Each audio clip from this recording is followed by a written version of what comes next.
AIMIM ने तोड़ा हुमायूं कबीर से गठबंधन, वायरल वीडियो के बाद बड़ा सियासी फैसला। बंगाल चुनाव से पहले मुस्लिम वोट बैंक पर असर, एआईएमआईएम अब लड़ेगी अकेले चुनाव। पश्चिम बंगाल की सियासत में एक बड़ा मोड़ आ गया है। एक वायरल वीडियो के बाद अब राजनीतिक समीकरण तेजी से बदलते नजर आ रहे हैं। हालिया घटनाक्रम में एआईएमआईएम के आधिकारिक तौर पर हुमायूं कबीर की पार्टी के साथ अपना गठबंधन खत्म कर दिया है। एआईएमआईएम ने साफ कहा है कि वो किसी भी ऐसे बयान या गतिविधि से जुड़ा नहीं रह सकता जहां मुस्लिम समुदाय की इंटीग्रिटी यानी विश्वसनीयता पर सवाल खड़े हों।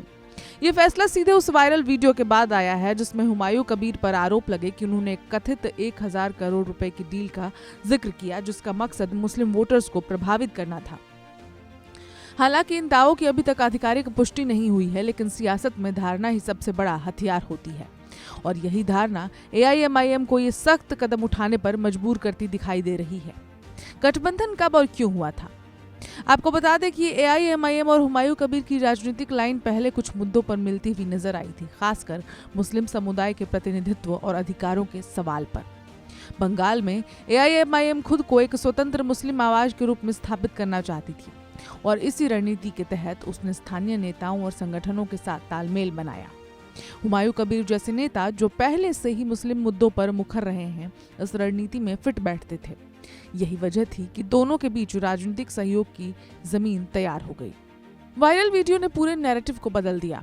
एआईएमआईएम ने ये संदेश देने की कोशिश की कि वो डील पॉलिटिक्स या फिर वोट इंजीनियरिंग जैसी किसी भी गतिविधि का हिस्सा नहीं बन सकती। पार्टी का ये भी कहना है कि बंगाल के मुसलमान पहले से ही गरीब, उपेक्षित और राजनीतिक रूप से इस्तेमाल किए गए समुदाय हैं और ऐसे में अगर उनके वोट को मैनेज करने की बात सामने आती है तो ये उनके सम्मान के खिलाफ है। इसका अब चुनाव पर क्या असर पड़ेगा? पहला असर, मुस्लिम वोट का बिखराव।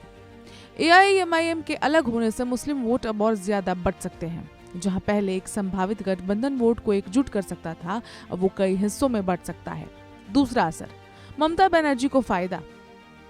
तृणमूल कांग्रेस के लिए ये स्थिति राहत भरी हो सकती है क्योंकि अगर एआईएमआईएम और कबीर अलग अलग चुनाव लड़ते हैं तो विपक्षी वोट बटेंगे और टीएमसी को सीधा नुकसान कम होगा। तीसरा असर, बीजेपी की रणनीति।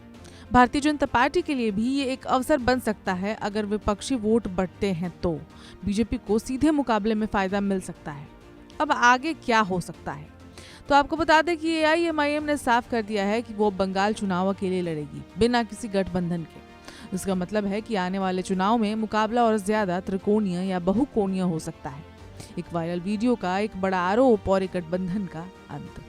बंगाल की सियासत में ये सिर्फ एक घटना नहीं है, ये दिखाता है कि चुनाव अब सिर्फ रैलियों, भाषणों से नहीं बल्कि नैरेटिव, भरोसे और धारणा की लड़ाई से तय होते हैं और इस लड़ाई में एक वीडियो भी पूरी बाजी को पलट सकता है, जैसे कि इस केस में हुआ है।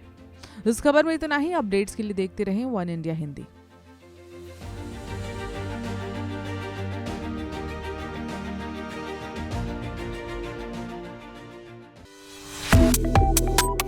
Subscribe to One India and never miss an update. Download the One India app now.